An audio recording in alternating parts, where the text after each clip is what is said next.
pessoal do oitavo ano, tudo bem com vocês? Espero que todos e todas estejam bem.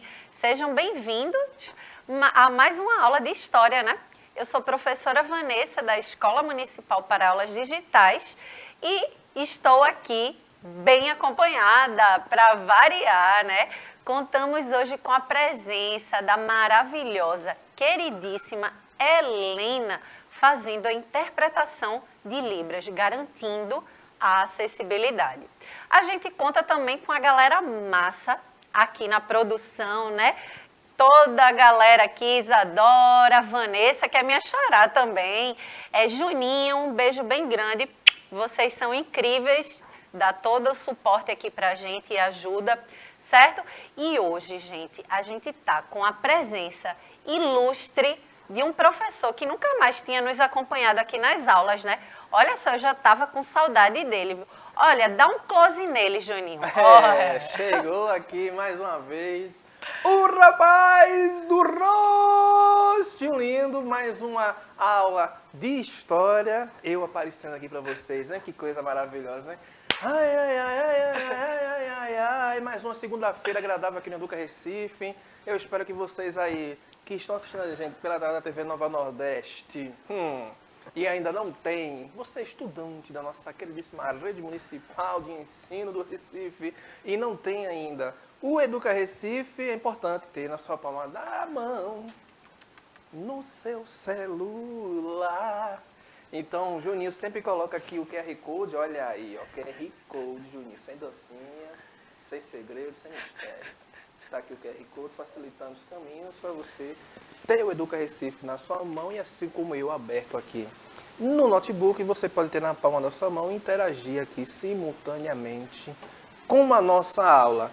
Tela da TV Nova Nordeste, aplicativo do Educa Recife e também canal no YouTube Educa Recife, tudo junto. Você vai ter lá playlist do oitavo ano, aí vai encontrar a professora Vanessa, vai encontrar os demais professores que ministram aulas para você das demais disciplinas que nós temos aqui.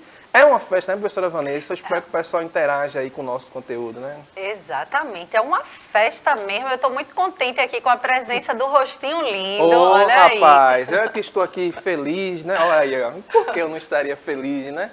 Professora Vanessa aqui deixa a gente bem mais leve, né? Disciplina de história também nos deixa mais leve, a disciplina massa. Igual as outras, né? Porque a gente vai menosprezar a disciplina aqui, não vai. Todas elas são lindas e maravilhosas, a gente ama e vamos estudar. Porque é importante demais na nossa vida acadêmica, no nosso crescimento pessoal. Exatamente, né? E quando a gente está falando da história do nosso país, é que é super importante, é essencial a gente trazer esse conhecimento, né? Na realidade, a gente facilita, porque também a gente aprende com vocês. Por isso que a gente pede tanto essa participação, né? Esse retorno, esse engajamento aí de vocês. Vamos lá, interagir aí no chat, deixa comentário também lá no canal, né, do Educa Recife no YouTube, que a gente fica bem ligados, certo? Para os comentários e a participação, interações de vocês, certo? Mas dando aqui, né, início ao tema da nossa aula, a gente vai dar continuidade, né, gente? A temática que a gente vem trabalhando, que é o segundo reinado. A gente vem já num bloco aí de 3 aulas trabalhando sobre essa temática. E por que, né, tão grande esse conteúdo? Porque foram 49 anos de história, viu? É muita coisa que aconteceu nesse período aí, né, do segundo reinado. E aí, vamos lá, né, dar uma recapitular,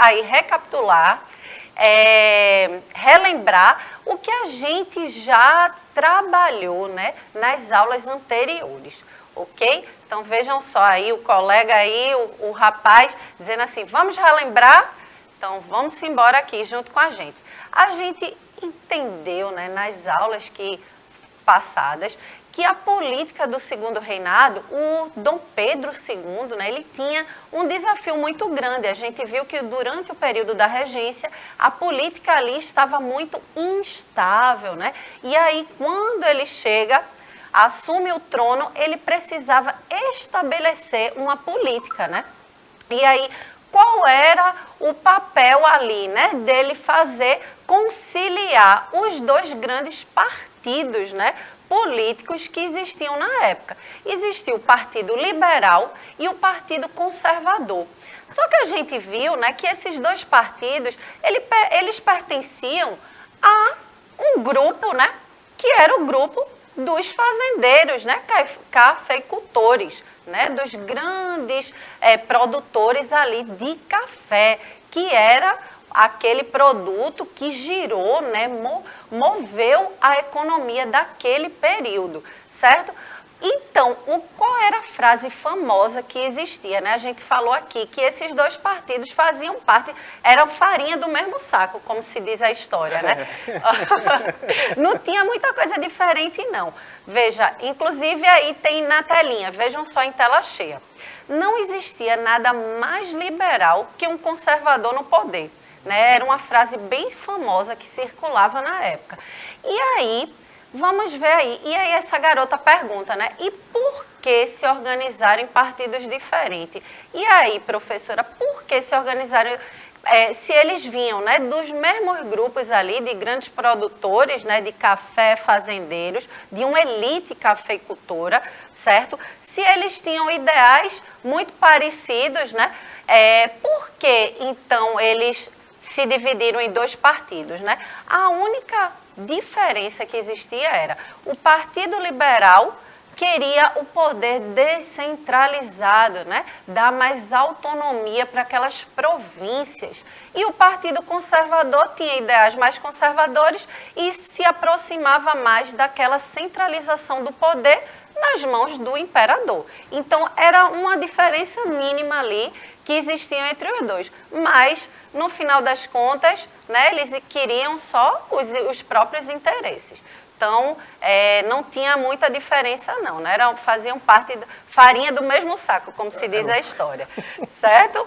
Então, a gente já entendeu isso. E aí, uma medida, né, para conciliar esses dois partidos aí, que Dom Pedro II tomou foi o parlamentarismo às avessas, né? Que a gente viu lá a questão do parlamentarismo como é dado na Inglaterra, né? Que o povo elege ali um primeiro-ministro, certo? E ele ali é que vai representar, né, o Estado. Já que não era bem assim. Lembra-se ali do poder moderador? Esse mesmo. O parlamentarismo às avessas era justamente por conta disso, porque o povo elegia o primeiro-ministro, mas se não fosse do agrado de Dom Pedro II, viu, ele tirava e convocava novas eleições. Então, ele mandava e desmandava. Por isso que ficou conhecido, né, como esse parlamentarismo fake, na realidade, né, às avessas. Ok? Então, o imperador interferia na política sempre que fosse necessário para garantir os seus interesses, certo? Então, a gente também estudou essa questão nas aulas anteriores. A gente falou, né, da economia cafeeira, que nesse período foi muito forte, né, no contexto aí do Segundo Reinado. Não necessitou de investimento externo também, né, porque como estava ali a economia muito forte diante desse produto que era o café, né, o nosso famoso cafezinho, então tinha muito essa produção, então não necessitou que viesse, né, investimento externo. Como a gente estava sendo um grande exportador desse produto, então entrava muito dinheiro através desse processo aí da exportação do café. E a força de trabalho escravo também, né, que a gente viu que a mão de obra escrava era o trabalho que se existia, né, dos escravos ali nas lavouras de café. Então, estava tudo muito favorável para esses fazendeiros, né? Então, lembrando, né, a economia girava em torno do café, não necessitava do investimento externo, porque o próprio café já dava essa força na economia, né, porque o Brasil era um grande exportador desse produto, e ainda tinha mão de obra escrava, certo? Nas regiões que a gente tinha ali, na produção de café, nesse período aí, a gente pode destacar o quê, né? O Vale do Paraíba, ali na região do Rio de Janeiro, né, pegando ali um pouco de São Paulo, o oeste de São Paulo também, bastante presente nessa produção, né, de café, não um cafezinho, né, que a gente pega lá nossa xicrazinha, né, E também vale destaque, professor, o quê? A Zona da Mata também do estado de Minas Gerais, né? Foram aí regiões que desenvolveram bastante a produção de café nesse período aí, um período importante para a história do nosso país. Exatamente, né? Então, aí a gente vai fazer esse recorte aí, vamos entender, né, esse aspecto. Vamos analisar aí em tela cheia essa pintura, né? Que é essa pintura chamada de Um Lavrador de Café. Ela é uma pintura aí já do século XX, né, de 1934, de Cândido Portinari, né? Mas por que eu quis trazer essa imagem aí, né, que representa muito bem essa mão de obra escrava nessas produções de café, né? Então vejam só o texto. Durante um longo período, a mão de obra escrava era comprada pelos cafeicultores, certo? Por meio do tráfico negreiro, ou adquirida no comércio interno, no qual os escravizados eram originários de engenhos e fazendas após o ciclo do café, né? A região aqui nordeste, né, ela era muito forte ali durante um bom tempo, essa produção de café. Então, esse período aí em que o café começa, né, a expandir, o processo ali da produção do açúcar começa a está em decadência, né? Cair. Então, muitas vezes, né, esses escravos saíam desses engenhos e dessas fazendas da região Nordeste, porque esse ciclo do açúcar estava caindo, né, em decadência, e se transferiam para as fazendas, né, de café na região Sudeste, como o professor Gilson colocou ali, né? E a gente viu na aula anterior as regiões que foram, né, produtoras aí forte essa questão do café. Então, tudo isso favorecia a esses fazendeiros, né? E muitos desses escravizados também, né, africanos escravizados, eram trazidos, e esse período vieram muitos, né, através desse tráfico negreiros aí. Inclusive aqui no Brasil, né, um dos maiores aí que trouxe através do tráfico negreiro a população, né, negra escravizada para cá, das Américas. Então, veja o tamanho, né, do que a gente pode trabalhar depois com todos os processos, as leis que vão vir, né, que a gente vai estudar também aqui nessa aula sobre a extinção do tráfico negreiros e tudo mais. Então é importante a gente fazer, né, esse recorte, a gente trabalhar isso para que a gente possa ter compreensão, né, inclusive para o que se reflete na sociedade hoje, certo? Então vamos embora. Aí teve um momento, né, que várias situações aí que a gente tá trabalhando na aula favoreceu para que se tivesse o primeiro momento ali, vamos dizer, de revolução industrial. Ainda um pouco tímido, né? Não foi como foi durante a era Vargas, né, que houve um grande crescimento industrial, um boom industrial, né? A gente chama esse momento aí de um surto industrial, né, que houve algum processo de iniciar, né, o processo de fábricas, certo, de industrialização no nosso país, que ficou conhecido como a Era Mauá. Certo? Olha aí, né, não, professor? Não é o baianinho de Mauá, não, o sinuqueiro, não. Daqui a pouco você vai saber quem é. Pois é, vejam só aí em tela cheia. Então, foi um marco, né, por um desenvolvimento industrial. Certo? Então, houve uma prosperidade econômica entre o período aí, ó, de 1840 a 1860, certo? Então, isso aí ficou como um marco, né, desse crescimento econômico, né? Tudo estava favorável para que esse processo aí de industrialização, né, das primeiras fábricas começassem a surgir aqui no Brasil. Certo? E olha aí essa figura aí, olha ele aí. Agora é ele, né? O próprio Mauá, aí, né, Barão de Mauá, ele deu pontapé na industrialização do país durante o Segundo Reinado, certo? Sua inspiração veio de uma viagem de negócios feita à Inglaterra, né? A sociedade industrial inglesa fascinou o jovem empreendedor, certo? Então, ele foi, né, um dos que deu aí esse pontapé inicial no processo de industrialização e veio muito, né, da inspiração com essa viagem que ele teve. Lá na Europa, né, já estava se desenvolvendo todo esse processo aí de industrialização, de uma nova classe também, né, trabalhadora, que era o operário. Então, tudo isso fascinou a ele e como ele era da elite, tinha dinheiro, né, ele começou a investir, né, principalmente esse período, criou-se ferrovias e tudo mais. Não é isso mesmo, professor Gilson? Ele era banqueiro, né? Exato. Chegou a ser até um nome marcante, né? Quando a gente sempre fala, né? Onde é que inicia o processo de industrialização no Brasil? Olha aí, o primeiro marco, né? É nesse período aí, o nome dele é Irineu, se eu não me engano, né? Isso, é. Irineu, e aí vai sempre para onde? Enfim, Barão de Mauá, né? Que é quando a gente tem justamente aqueles investimentos nas navegações a vapor. A professora Vanessa destacou aí, né, o surgimento das ferrovias, né, intensificando o investimento nessa área, mas aí não era visando o comércio interno aqui do nosso país, não. Era sempre visando as questões de exportação, sempre visando essa questão do mercado exterior. Vamos embora, professora Vanessa. Exatamente, né, professor Gilson? Ainda teve uma tarifa, né, de processo alfandegário, que era a Alves Branco, né, a tarifa Alves, exatamente, que aumentou muito, encareceu muito esses produtos que vinham exportados, né? E aí essa elite fez o quê? Ela disse: não, se eu posso comprar um chapéu vindo lá da Inglaterra, né, de outro país, caríssimo, eu não vou pagar isso tudo, né? Eu posso eu mesmo produzir o meu próprio chapéu aqui. Então, isso também estimulou, né, o surgimento, a criação de fábricas aqui, por conta dessa tarifa que estava elevadíssima, né, de produtos exportados quando chegavam aqui, certo? Então, vamos embora.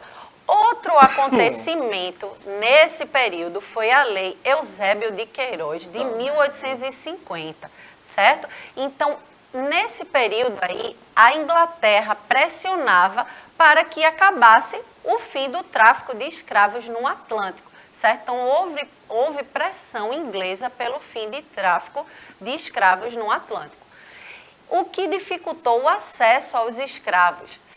Seus preços subiram, tornando uma força de trabalho cara, certo? Mas isso não aboliu não, viu, a escravidão, o tráfico só de escravos, né, que vinham lá da África para aqui para o Brasil, né, trabalhar nessas lavouras de café, eles aboliu esse tráfico, né, na realidade extinguiu, mas não acabou a escravidão. E muitos desse processo aí, né, de tráfico de escravos, teve essa extinção, porém tinha esse tráfico interno, né, como a gente estava falando, de uma região a outra, porque nessa lei nada impedia que o escravo que era, né, desses traficantes de escravos, tirassem os escravos das suas fazendas e dos seus engenhos da região Nordeste para trabalhar nas lavouras de café, né, na região Sudeste. Okay? Mas aí vejam quem era esse Eusébio de Queiroz. Ele foi um ministro da Justiça, certo? E ele foi o propositor, certo, da lei que aprovou a abolição do tráfico em 1850, ok? Mas, para a gente entender, né, a gente precisa ver o contexto dessa lei. Agora, a professora Vanessa, vale até destacar um negócio, né? Que a gente, como trabalha nessas questões, dentro desse período histórico do Brasil, aí pensa que foi assim uma coisa no estralar de dedos, né? Tá! Foi aqui, foi lá, pá, e ocorreu. Não. Foi um processo um pouco mais lento, né? A gente sabe que a elite de escravocrata, né? Escravocrata quase que não sai, olha para isso, não queria de forma alguma abrir mão desses trabalhadores, porque estavam lucrando com aquilo, né? Com aquela situação. Então eles não queriam se desprender daquele tipo de atividade. Então não é um processo que aconteceu assim de uma hora para outra, né? Foi um processo bem mais lento e que fica essa marca na nossa história e dá reflexo até hoje em dia, né? ter aqueles processos históricos que a gente vai estudando na nossa carreira acadêmica, que são bem mais enfatizados, né? Enfatiza um lado e esquece o outro, e aí acaba se sobrepondo, né? Um grupo social, dependendo dos seus traços fenotípicos, comparados com outros grupos sociais, mas a gente já vai enveredando por outros caminhos. Professora Vanessa, a gente já vai chegando para questões de racismo, nessas coisas todas, mas vamos embora. Exatamente, a gente vai ter uma aula para se dedicar a conversar sobre essas questões, né? Que é um tema muito sensível, mas importantíssimo de ser trabalhado. Mas, bom, voltando aqui, né? Como o professor Gilson mesmo estava colocando, não havia interesse dessa elite cafeicultora, né, desses fazendeiros, de extinguir, né, de pôr fim a esse tráfico negreiro aí, certo? Afinal de contas, eles dependiam da mão de obra escrava e era muito barato para eles, né? Porque eles não precisavam pagar nada àquele trabalhador, certo? Então, isso tudo fazia com que, né, essa elite quisesse permanecer, né, com esse processo aí do trabalho escravo, né, com essa sociedade escravocrata, certo? Então vejam aí o que é que essa garotinha está falando. Não havia interesse da sociedade por fim dessa atividade, certo? E aí, vejam só o contexto para a gente entender, né, onde chegou essa lei Eusébio de Queiroz. Havia resistência, né, por conta dessa dependência do trabalho escravo, ok? E o nosso país foi o que mais recebeu africanos escravizados em todo o mundo. Tá vendo que a gente estava falando no início da aula? Então, é justamente esse ponto que a gente precisa também trabalhar, né? E a gente vai ter depois o processo de abolição e a gente vai entender tudinho até entender os dias atuais, né? E todo esse processo que a gente fala do racismo estrutural, né? Tudo isso vem desse ranço, vamos dizer assim, né? Desse contexto histórico, né? Exato. Vem lá de trás do passado, ok? Mas aí isso é assunto para outras aulas. Aulas posteriores. Né? Aulas posteriores, exatamente. E aí, vejam só, teve a lei Feijó, né, em 1831. Mas veja, essa lei foi fake também, viu? Foi fake também? Foi, porque nunca foi efetivamente implantada e ficou conhecida como Lei para Inglês Ver. Porque a Inglaterra estava ali pressionando pelo fim do tráfico negreiro, certo? E aí o Brasil disse, vamos fazer um acordo aqui, vamos implantar uma lei, só que essa lei nunca de fato ocorreu, né? Ficou só ali no papel, no boca a boca, vamos dizer assim, e aí ficou tida como lei para inglês ver, porque não pôs fim aí, ainda nesse momento, o tráfico negreiro. Então, entre 1831 e 1845, quase 500 mil africanos foram trazidos para o Brasil pelo tráfico negreiro. Vejam só o quanto de africanos chegaram aqui para ser escravizados em poucos anos, né? E aí foi que se intensificou nesse período ainda mais a chegada, né, desses povos para ser escravizados aqui. Ok? E aí chega uma outra lei, certo? Lei, lá da Inglaterra. Pois é, Lei Bill Aberdeen. Olha aí, agora foi. Lei Bill Aberdeen, certo? De 1845. Então, o que é que ocorreu, né, com essa lei aí? A Inglaterra fez o quê? A Inglaterra permitia à Marinha Britânica aprisionar navios que traficavam, certo? Africanos pelo Oceano Atlântico. Então, o que a Marinha Britânica fez foi proibir esse tráfico no Atlântico, né, de navios negreiros. Então, isso enfureceu, né, os políticos e defensores da escravidão no Brasil. Porque qualquer navio negreiro que passasse ali pelo Atlântico, a Marinha Britânica pegava e aprisionava, porque ela estava pressionando para que colocasse fim, né, ao processo aí do tráfico negreiros. Inclusive também porque estava o processo de industrialização lá na Inglaterra, né, e surgindo, né, novas demandas ali nesse processo todo de industrialização, de novas classes também, né, ali surgindo naquele momento. Então vejam só, coube ao Brasil, né, nesse momento aí que surgiu essa lei, olha só em tela cheia, coube ao Brasil aceitar a impossibilidade de se posicionar contra os ingleses. Então, não teve mais jeito, né? Como lá na Lei Feijó, né? Eles tentaram burlar ali, enganar a Inglaterra, dessa vez aí não deu para fazer isso, né? Então, o Brasil teve que aceitar essa imposição aí, essa pressão que a Inglaterra estava fazendo, certo? Então, com a Lei Eusébio de Queiroz, todos os recursos que antes eram utilizados na aquisição de escravos passaram a servir para outros investimentos, certo? Então, foi o caso da exportação aumentar e o investimento em estradas de ferro, que a gente estava falando, né? Então, por isso que esse processo aí, quando surge a Lei Eusébio de Queiroz, né, e se dá como esse momento de crescimento econômico. Por quê, né? Era muito atribuído ao fim do tráfico negreiros, porque o dinheiro que os fazendeiros utilizavam para comprar escravos começaram a ser levados para a criação de fábricas, né? Eles começaram a investir esse capital acumulado ali em outras situações. Então, por isso que é dado esse crescimento econômico nesse período, porque eles já não gastavam mais, né, com a questão de tráficos. E tinham, né, além dos fazendeiros, né, a elite cafeicultora, a maior parte, né, dessa população que tinha o dinheiro, né, que tinha poder aquisitivo, eram os traficantes de escravos. E esse capital que ficou ali retido, né, eles iam fazer o quê?